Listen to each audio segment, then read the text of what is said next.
Welcome to the Hunt Test Hobo Podcast, your place for truckside chats and insights into the retriever game. Whether you're just getting started or you're a seasoned handler, this podcast is another resource for tips, tricks, and insights from both the amateurs and professional trainers' perspectives. Each week, we'll dive into the nitty-gritty of retriever training, sharing stories of success, overcoming challenges, and forging stronger bonds with our dogs. This is the Hunt Test Hobo Podcast. I'm Chris Rudd, your host, fellow retriever enthusiast, and student of the game. Let's dive in. Welcome to another episode of the Hunt Test Hobo Podcast. I'm your host, Chris Rudd, and today I'm also your guest. Today I'm trying a new thing. I'm going to do my first ever Hunt Test Hobo solo podcast. And honestly, I had never wanted to do any sort of solo podcast.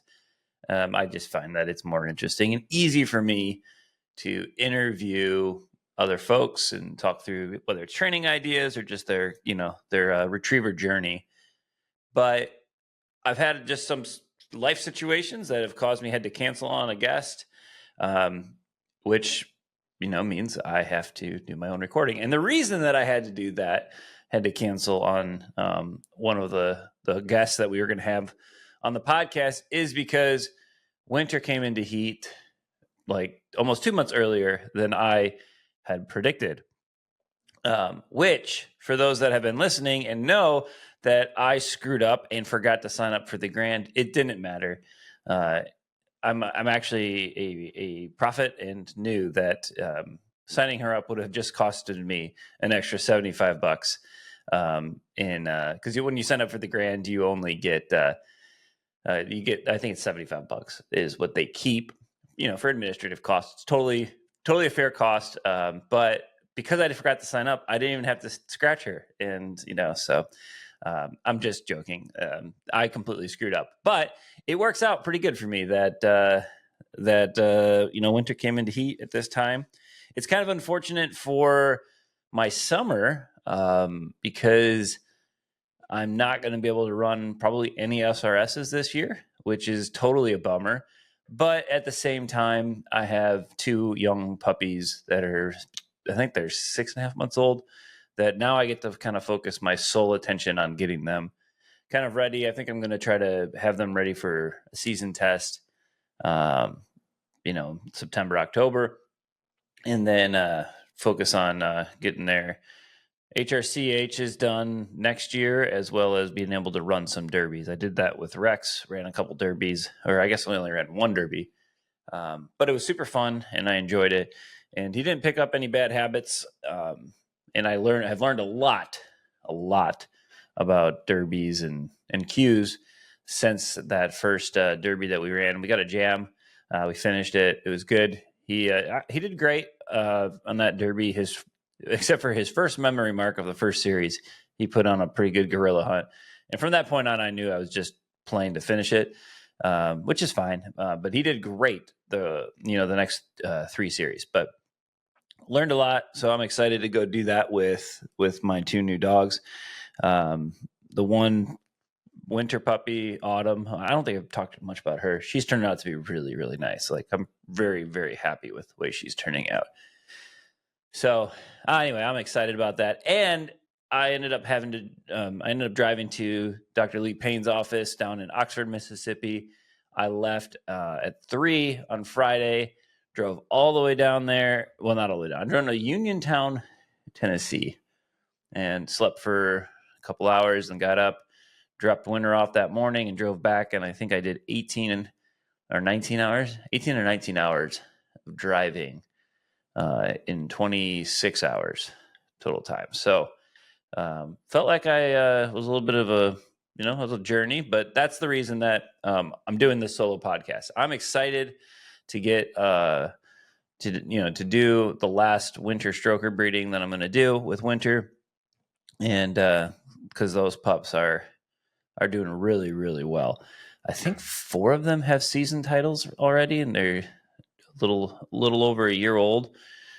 2 are getting ready to run derbies this month. I think Fang and then Indy are going to run some derbies. and just from most, I think I've gotten great reports from every one of them. So I'm pretty excited. Should have quite a few HRCHs and Grand Hunter Retriever champions out of that first breeding. So I feel like I spent a lot of time picking which stud I wanted to breed Winter to. And Stroker was definitely, I felt like, a good combination for the very competitive hunt tester that wanted to play the SRS game. And I think after seeing what I've been seeing from the first litter, what I've been seeing personally with mine, that I think I nailed what I was looking for from the pairing. But we'll see. Maybe they're a little bit older than I'm making them the first splitter. They must be closer to 18 months old. I don't know. I should look it up. But anyhow, I'm pretty stoked about them. They're doing really, really well. 17 months old because they were born around Christmas time. So that would make sense. So anyway, we're going to do a solo episode today. And I'm going to be talking about, speaking of Winter, she did an awesome job and got another second place at a Q this, not last weekend, it was 2 weekends ago at the Madison Retriever Club, which was really cool to see everybody. I used to be a member of that club, but it was 2.5 hours of driving every time I wanted to go train there. And it just, with having access to other field trial grounds that are within 30 minutes, I tried to keep the membership for another year, and it just didn't make sense going and doing the working days and trying to make all that happen for, I think I went up there once last year and trained. So I'm no longer a member, but I texted Eric, the club president, a couple days before the trial and was like, hey, if you need me to throw birds, just let me know and put me in. So that was cool. I got to throw the flyer, which is always fun. It's like the worst possible job to have at a field trial because the flyer never goes where you want it to go. But I had a pretty good streak. I think we had the wind shift eventually, but I think I only had one no bird from the flyer. And that one really was, they're unpredictable little creatures. But I threw one, we were throwing it into the wind, and this one hen decided that she wasn't going to do anything. She went straight up and just flew there for a second and got caught in the wind, and they shot her, and she landed like at my feet. And so they called the no bird, as they should have. But it was fun. I got to throw some birds, got to hang out with my good friend Lee, and we had a good time. But we ran that qual, and it was a really, really good qual. Winter obviously did well, and we'll kind of unpack the qual a little bit. But I want to start talking about kind of the weeks leading up to this qual, because I think there's a lot of things that I kind of learned that I thought would be just good to share with all you listeners. I had made a big shift in what I was training with Winter. I was doing hunt test setups, like grand setups, because my goal primarily this year was to run SRSs. That was the goal. I wanted to sign up for a few Qs that were qualifiers, field trial qualifiers that were going to be in May, because there was no SRSs that are reasonable for me to get to until the one that's going to be at West Dallas here at the end of May, right after the Grand. So I was like, okay, I'll just sign up for 3 quals. The first one is the Madison qual. I know the people there have been, I used to train there a lot, know the grounds really well, kind of knew what I was going to kind of perhaps see. And I was like, all right, I'm going to go to this qual, and then I'll go to these other two quals. But like I was mentioning, my goal was a Super Retriever series. Obviously with Winter being a 4-time Grand Hunting Retriever champion, I knew I wasn't going to need to focus as much on the hunt test grand stuff, that I was going to really focus on the field trial aspect of the Super Retriever series. So I had been doing one day, I've been doing hunt test setup, and then the rest of it I've been doing some variation of a field trial setup. And I've been really, blessed to be able to go to a new property that I got access to, I think 3 years ago, but last year and this year was the year that we had full access where we could kind of go whenever we wanted and a full season to use it. And man, having like real field trial grounds makes all the difference in training a field trial dog.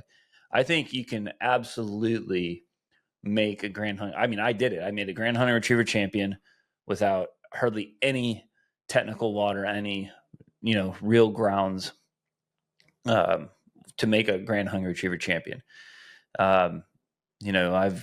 That's why I'm the Hunt Test Hobo. I would be going to all these parks and finding one key bird that I could have and throwing a few others. But you can make a really good dog without any field trial grounds.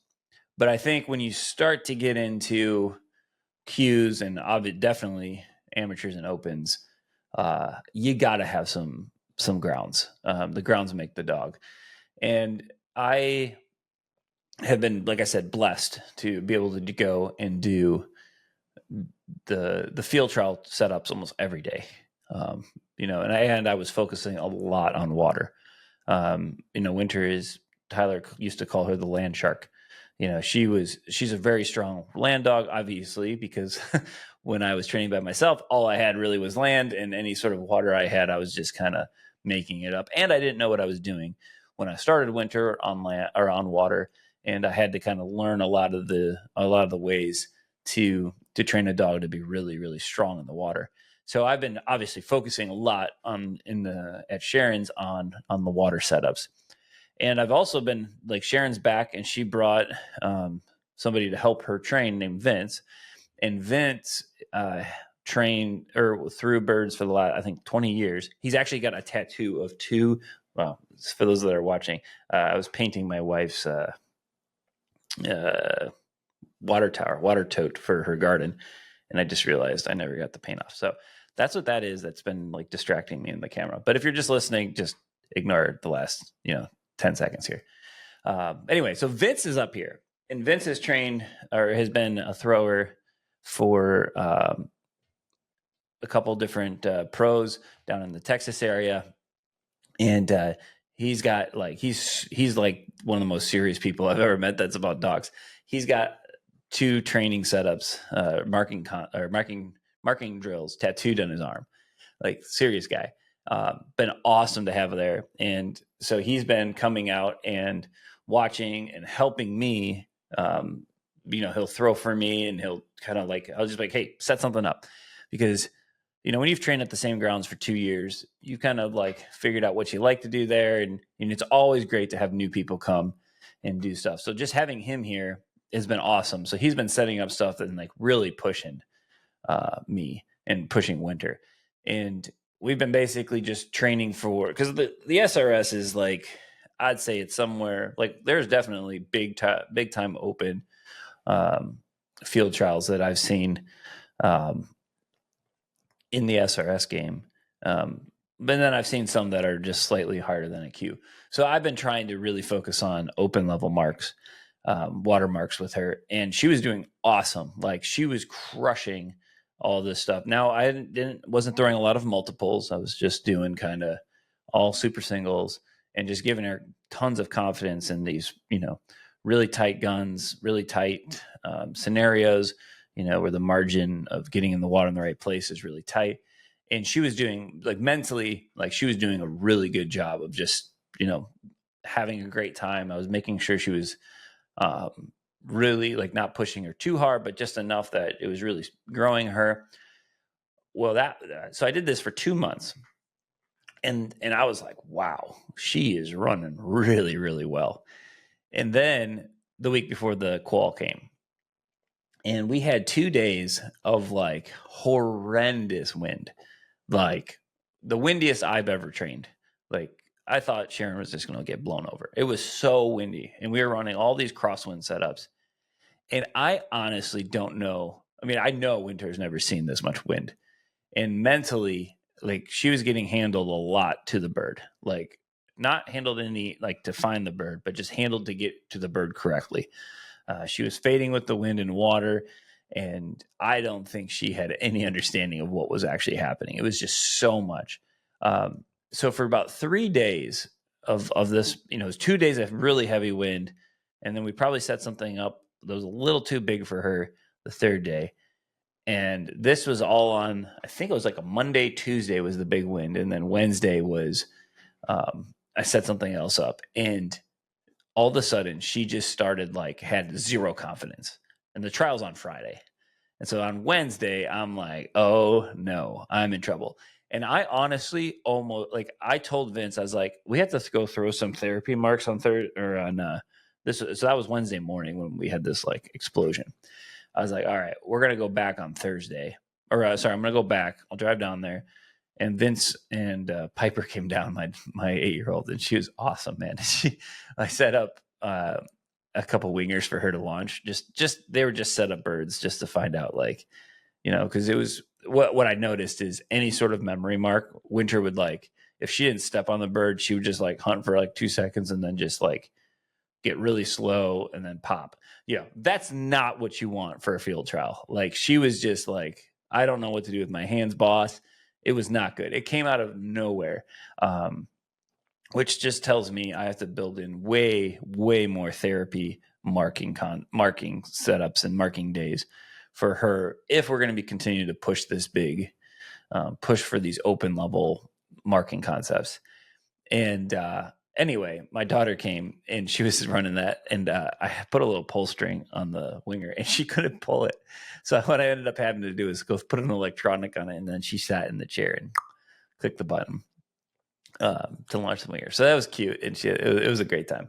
Anyway, I ran that Wednesday night with Winter, and she did fantastic. I mean, it was like a whole new dog on Wednesday night compared to Wednesday morning. And I was like, okay, well, maybe I don't need to scratch her. And then I went out on Thursday night with my friend Josh, and we ran another setup, and she did really good. There was a long retired gun that she gave me that weirdness. And I was like, well, that was the 5th mark. We ran 5 marks. She did great on the 4, ran great, 2 great water blinds and 1 great land blind. And I was like, all right, well, I've already paid the money. I've already taken the time off work. I'm just going to go. I had thought about it. And the thing that she was doing is she was not confident on the long retired gun, and which is not normal. Normally she's, very solid. And I think she just was I don't know how to get there right. That's where her confidence was. And on top of that, the thing that happened on Wednesday morning is I didn't have anybody to help me train.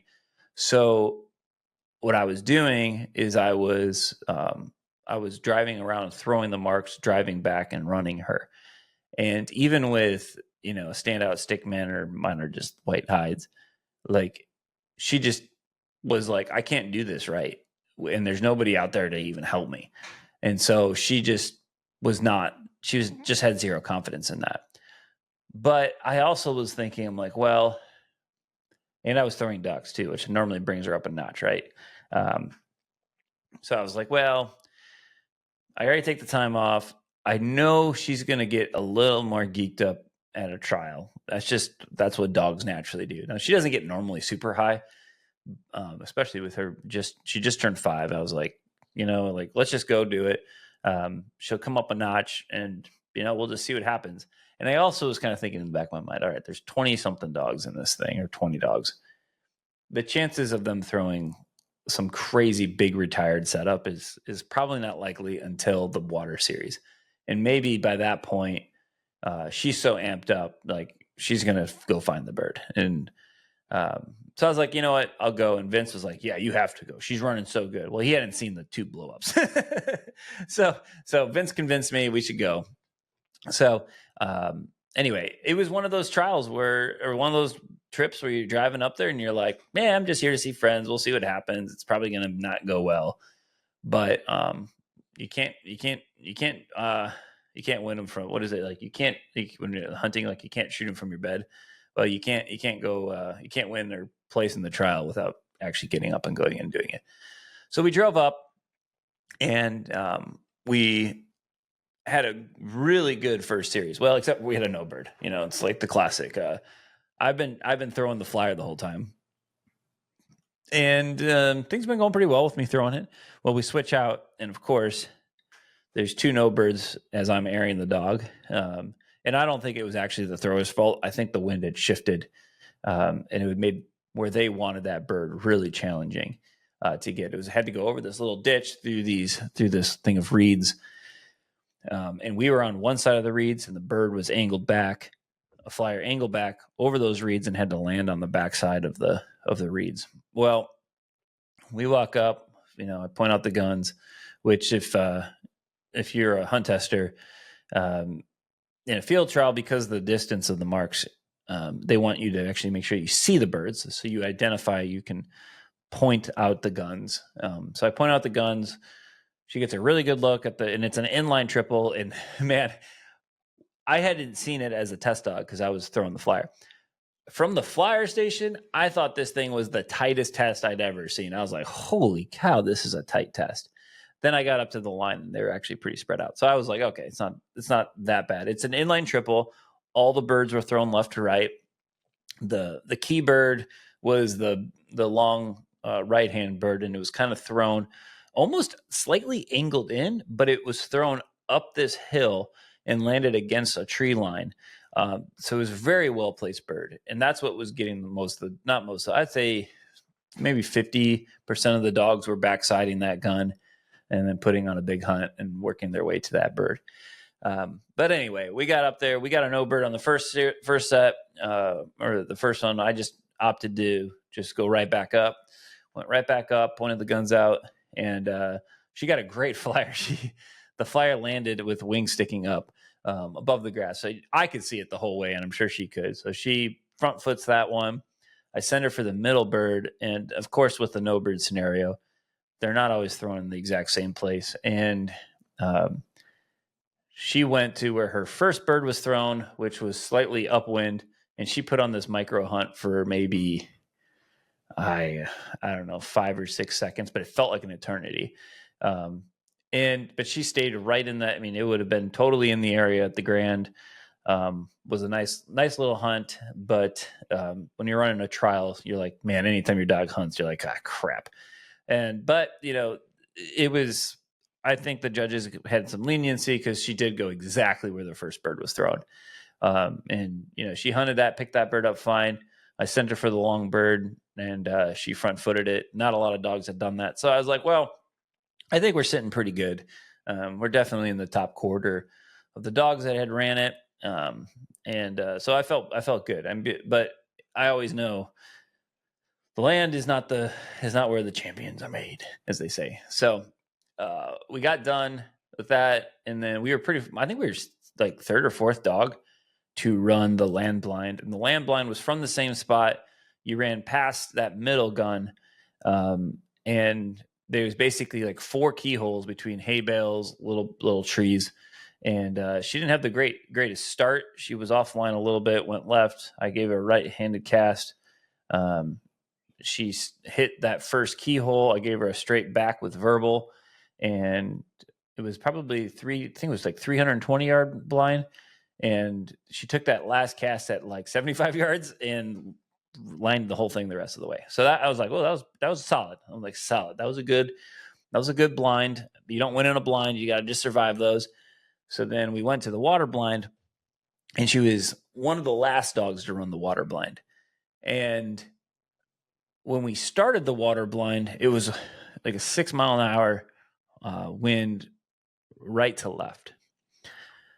And this is a pretty good sized water blind. I'd say it was like, I don't know, I could be wrong, but I can't remember if it was like 315 or 350. It was a good water blind. There wasn't a ton of water in it. There was, I think, 3 entries, but they were very small channels, and it wasn't like it was a big angle. They're kind of straight on, but it was kind of like it was almost honestly kind of like a Grandy kind of feel, because it was running water, had a little bit, and they had to go up a hill the last probably 100 yards. And by the time winter ran, the wind had shifted, because they had planned to run the third series, the land trip or the water triple from that spot, but the wind had shifted to come right in our face. And that is like the worst thing for winter. I've hunted her a lot when she was younger, and I don't think she hears the best. I mean, she hears fine to do everything, but when that wind is in her face, she doesn't hear whistles as well, obviously, as she does, and worse than other dogs. And so I sent her off. She was going to get into the water a little fat, a little bit when I say fat, she was going to take more water than she needed to be online. So I stopped her right before the first water. I gave her a straight back left. Man, she had a nice cast, got in the water. She got, I can't remember if it was anyway, she swam through that. She came up in a great spot. She started to slightly fade a little left. I stopped her. I gave her, all the suction was pulling the dogs to the left.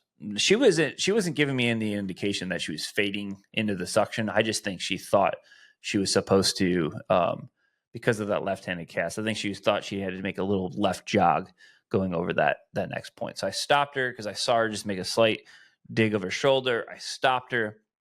I gave her a verbal right straight back cast, and she did great. Got in. It's probably went another 100 yards, 110 yards off that cast. So right now we're on 2 casts. And then she came up, and then you couldn't see her for a bit, which is always super nerve-wracking on a blind, right? You couldn't see her for maybe 5 to 10 seconds. And she came up, and she had a good line, and then she started to fade with the hill a little bit. And she got to where I was like, okay, now it's time to stop her. And I blew my whistle.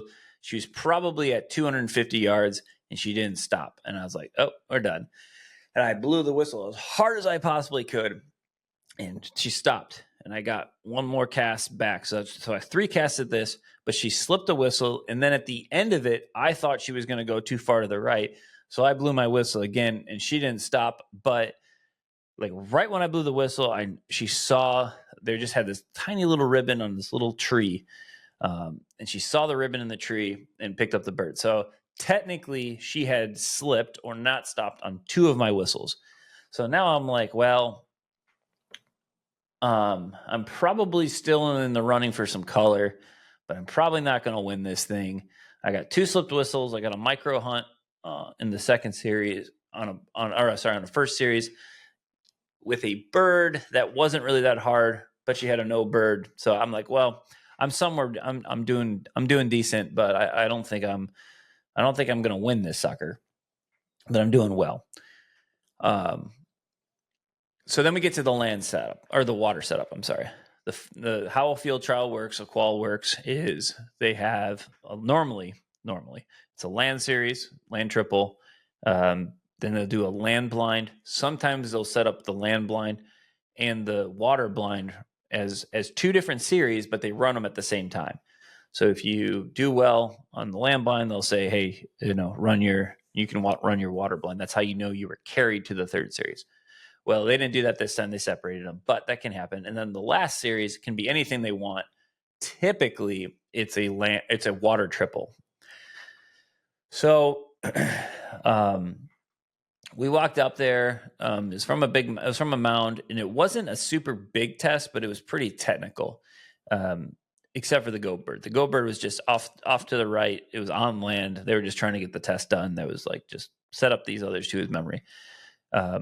So the bird, the middle bird, which was the bird we picked up, everybody picked up second, was thrown from a base of a point to the tip of a point almost straight away.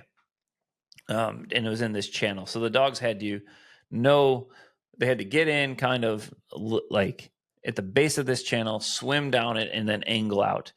But then that bird wasn't too hard. The guy was sitting there, if they were going to go out to sea, which kind of, I'll talk about that, but that's kind of what Winter was starting to do, is go out to sea. Then she saw the gunner, and they did something kind of tricky.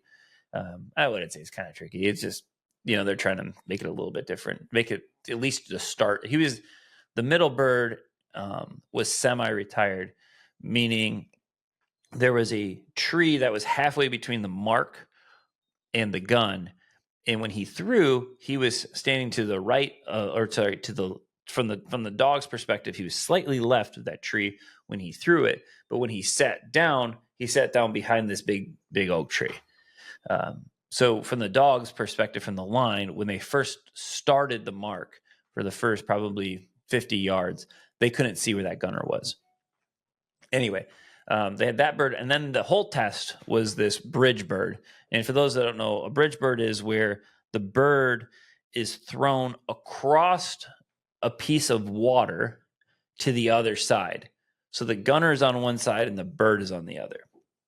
And this was a extreme angle back. I mean, the bird was almost straight back.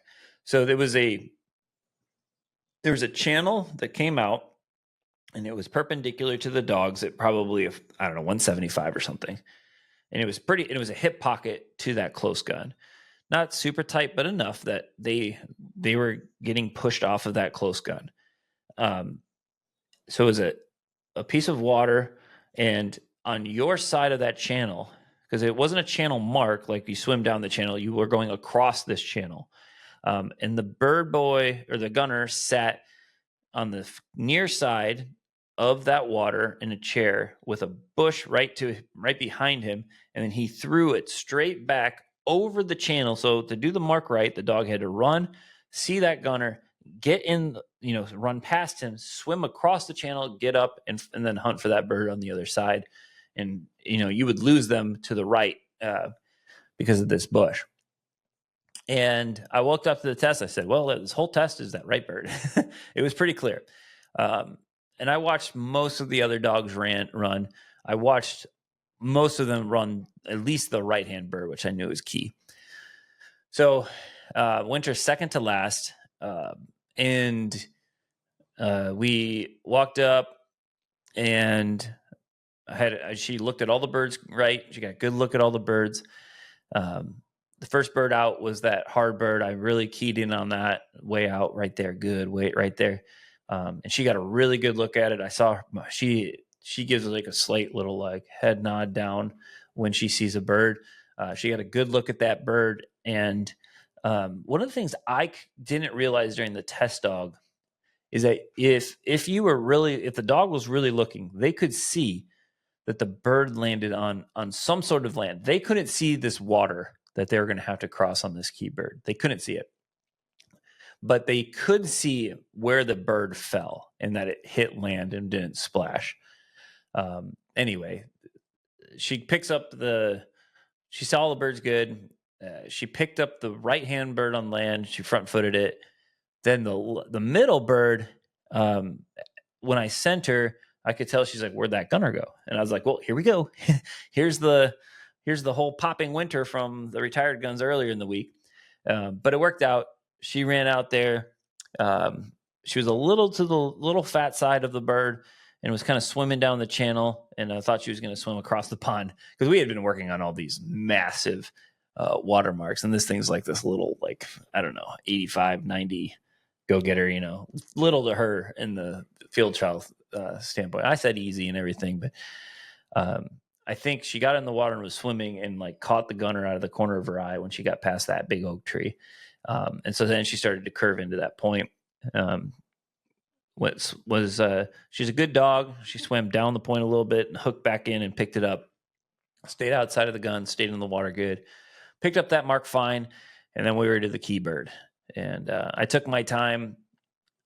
It was straight back. I put her on my left because that was the way that the bird was thrown. But I was like, if we're going to win this thing, and that's the difference between a hunt test and a field trial. You go into a field trial trying to make your dog look exceptional. And your dog has to do the work. And so you take more risks. I wouldn't say this is one of those scenarios, but I was really thinking about that.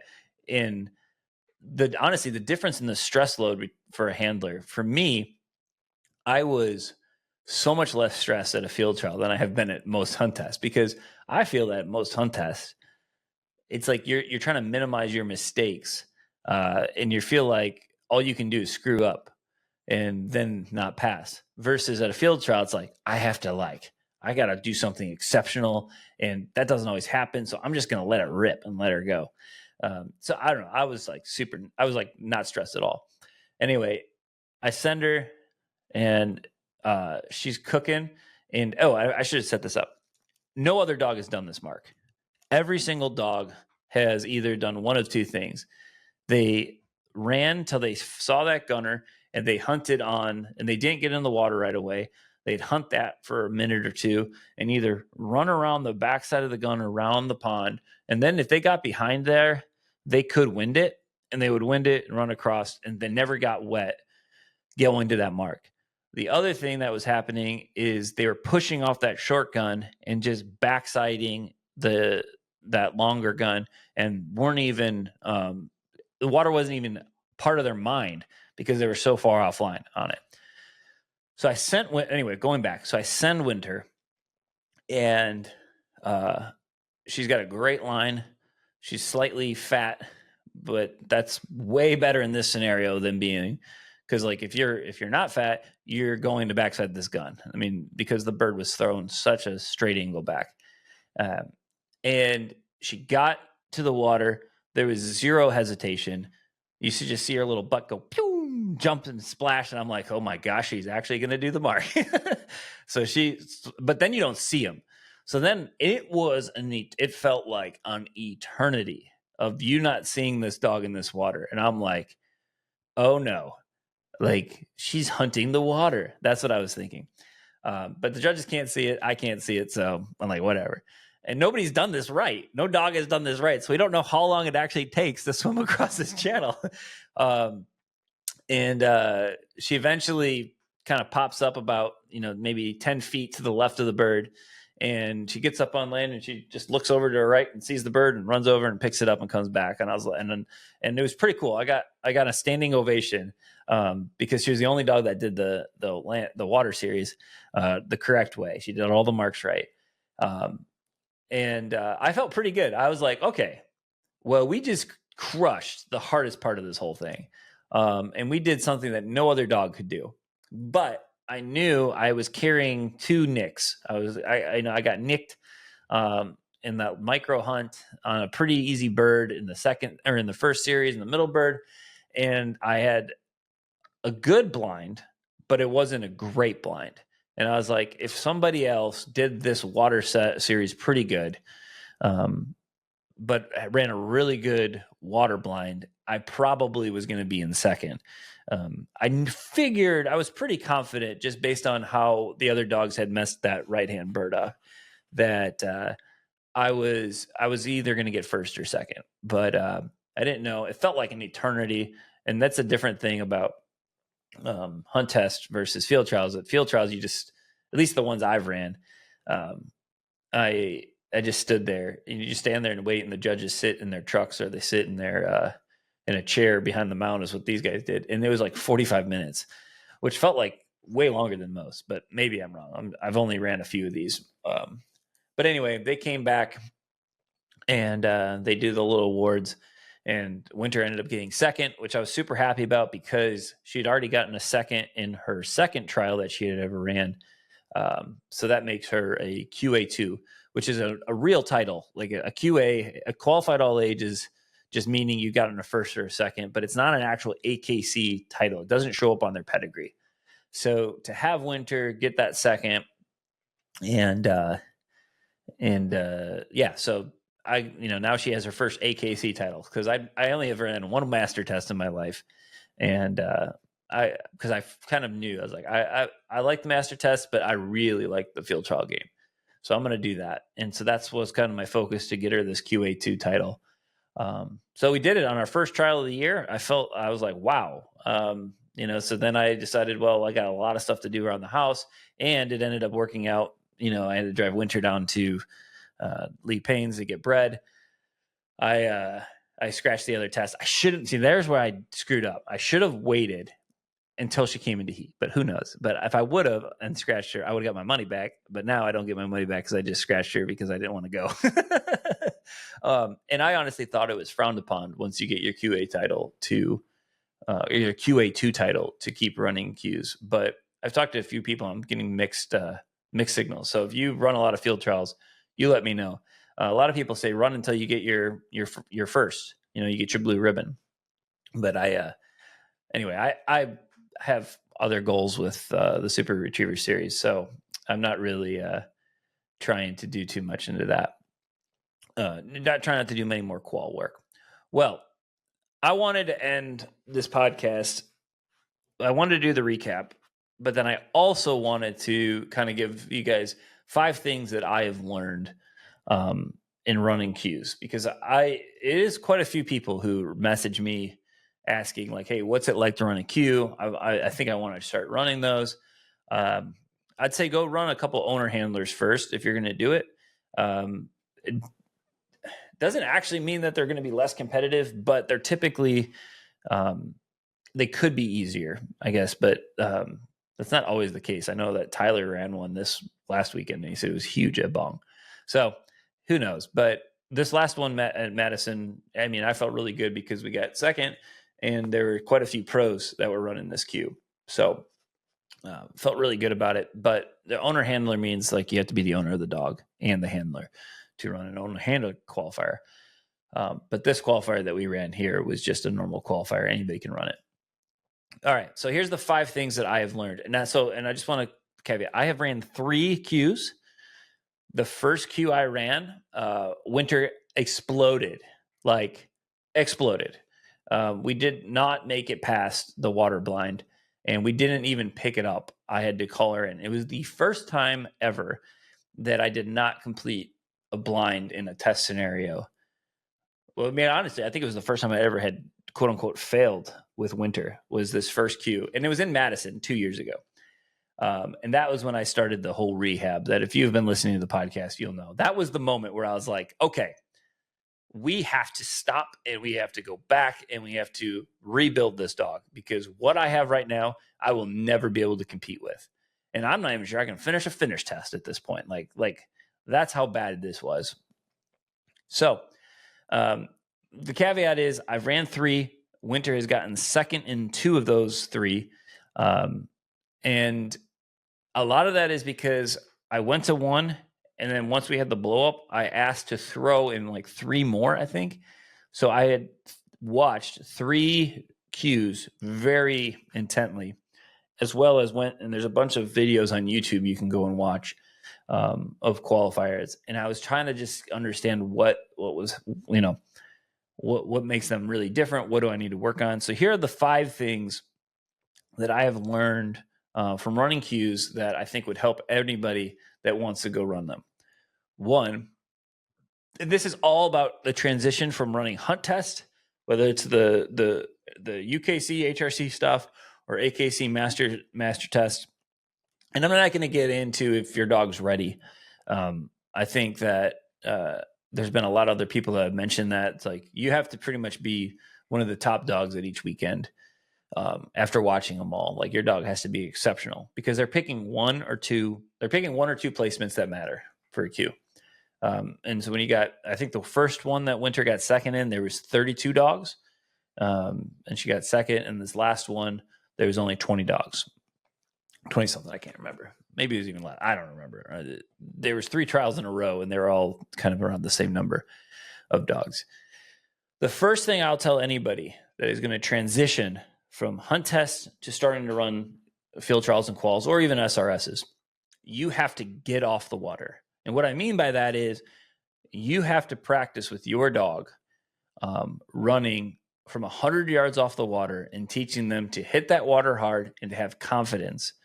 A lot of times what I see happens is a dog who comes from the Hunt Test game and goes right into running queues and hasn't really focused on this specific thing, is if you have to handle them before the water, like 1 or 2 times, they don't think that the bird is past the water. And they end up hunting that initial shoreline, and it becomes a bear to get them in. I'll never forget, I didn't run this trial, but Tyler went and ran the first queue of our group.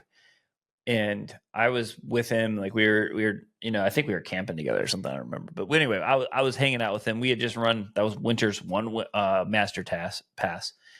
And we went and ran the queue after the master test. And so I was there watching, and I saw the land series. I was like, okay, Winter could do this. I saw the land blind, And I've seen variations of land blinds from the Q. I've seen some that are 100 yards that are easier than most finish tests. And then I've seen the one that I just ran, which was a really, really good really good land blind. So you can get total variation in the land blind. Anyway, I can't remember where I was going. Oh, the water. And then when I walked up and saw, if you've ever been to HorrorCon and seen their big field trial grounds, it's not the main grounds where the clubhouse is. They have another set of grounds, and they have the biggest tech water I've ever seen. Like, it's techy, but it's just huge. Just like, it is the most daunting looking thing to a dog, and it's daunting to a human. It's like, we've ran finish testing. We'll take like little corners of this thing and run the test. But this was like, they were running across the whole pond. And I was like, there is no way Winter would get in the water, because it just doesn't look like you can possibly swim that far. And when I'm going back, like, they started from like 100, and I think it was probably like 80 yards off the water. And the dogs had to run in, get in, hit this point, and then they had to swim like 110 yards in the water. It was a huge swim. It was a really simple concept, but it was just huge. So confidence of getting into the water from a distance of 100 yards plus is number one. You have to do that. Number two is an angle back cast at a hunt test is not the same as an angle back cast. Or sorry, I back up. An angle back throw at a hunt test is not the same as an angle back throw at a field trial. They throw those things almost straight behind them at a field trial. And if your dog hasn't seen a lot of that, they will hunt way off the gun and perhaps never find that bird behind the gunner. So that is number two. Practice with birds that are almost thrown directly behind you. And I'm going to add in, this was going to be my bonus tip, for running a Q, is practice with your training group, having them sit in a chair on a memory bird in a white coat. It's different. For whatever reason, the dogs just have to be taught that is normal in a field trial. A standout gun, they throw their bird and they sit down in a chair. And Tyler ran this Q this last weekend, and he took his young dog who had just turned 2, and she was crushing this trial. But it was kind of a similar situation to that one watermark that Winter had, where they would go down in this ditch and they would lose sight of the gun and the person sitting in the chair.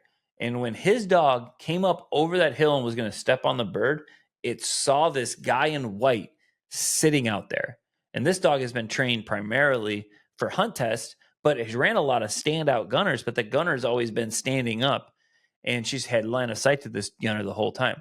She came up, she tucked her tail underneath her legs, and she ran away and wouldn't pick up the bird without gunner help. She got so scared of the gunner sitting in the chair. So if you've done hunt tests primarily where that gunner isn't exposed and isn't sitting, because there's something different to these dogs about a gunner sitting in a chair for the hunt test game than there is in a field trial. People are probably like, what? They never that just seems so foreign. But I've seen many hunt test dogs not know how to handle the person sitting in the chair, or they don't learn how to use that a little bit. You need to use that gunner as a crutch a little bit sometimes. Like, they need to know that white guy that threw the bird is still out there, especially in the derby game. And then eventually, you got to work on retired guns, which is what those guys aren't standing out there. But we're not going to get into that too much. All right, number 3, because we're running out of time here. Number 3 is practice tight marking concepts. The marks at a field trial and the layering of the guns is completely different than a hunt test.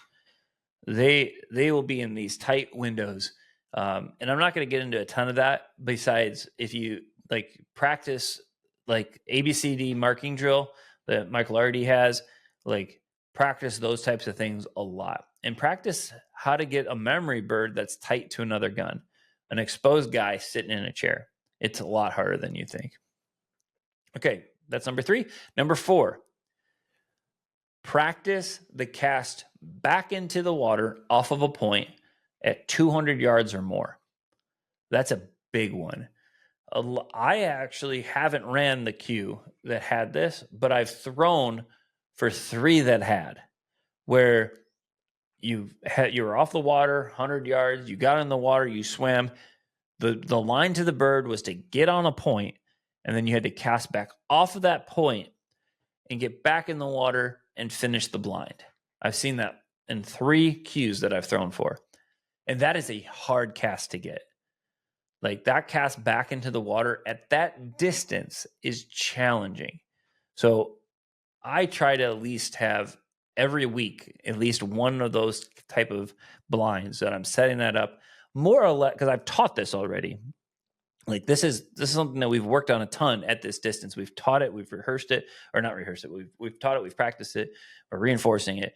And I try to at least every week have one cast that's a very defined point and a cast back into big water and see where is my dog at. So that's number 4. Practice the big cast off of a point or off of a shore back into water. Either way, it's just you're far away, get back in the water. That's a really hard cast that you got to make sure you have if you want to come in confident at a cue. And number 5 is just keep going. A lot of these dogs that are running cues have ran 9, 10, 11 of these cues. Winter has been different. We've ran 3 and got placements in 2 of them. But go there and just do it. It's fun. It's hard, but just keep going. That's my tip number 5 is if you don't do well, go back, because my first one was a disaster. I went back. I worked on some of the things I knew I needed to work on. We went to the next one and we got a second. So just keep going. And there's a lot of people I know that have ran probably 6, 7 of these and not placed in the top 2. It's just going to happen. Just keep going. That's all I can say is just keep going and running these things. And I'll end on this. I really enjoy the Hunt Test game. It's fun. My friends are there. And I'm going to keep running those. That's what I'm really invested in. Is I want to put as many passes on Winter in the Grand as I can.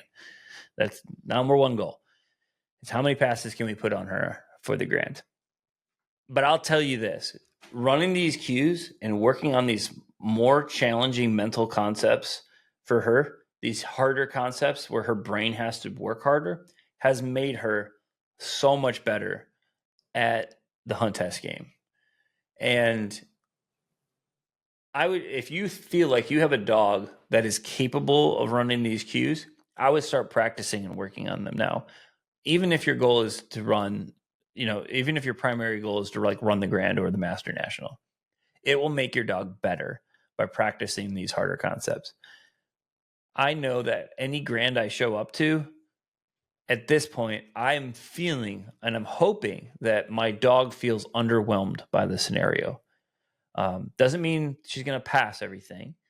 Doesn't mean that there's going to be some hole that I didn't see that the judges set up at the Grand and we fail. But I feel confident now that most of the time she's going to be underwhelmed, loose, and excited to go and run those things, which is a huge part of an older dog's career, from what I'm gathering. So anyway, I hope you guys enjoyed this. I literally have ranted for 52 minutes now. I hope you guys have enjoyed this. I wanted to do it primarily because just life happens and you have to break things up. But I also thought it was just a great way for people to kind of learn more about the Q game, and just kind of hear the journey that Winter and I have been on. And there was something else I was going to say at the end of this thing, and I can't recall exactly what it was. Feedback. I asked for feedback in the last episode of what types of stuff you liked, and I would a lot of you reached out, and I really appreciate it. I got no specific response though. So I think I'm just going to keep mixing it up between, honestly, things like this, where it's just here's somebody's journey in the retriever game that's interesting. Or just interviews of folks who have done well in the retriever game. Or it'll be more deep dives into, specific training concepts or training scenarios that are worthwhile of really jumping into. So I want to thank you all for listening to this large rant. I hope it was entertaining, and I probably won't do too many of these unless like we win some massive thing that we'll never do. So anyway, I hope you all are having a fantastic I hope you all have a fantastic rest of your day, whether it's the evening or the morning commute. Just have a good day.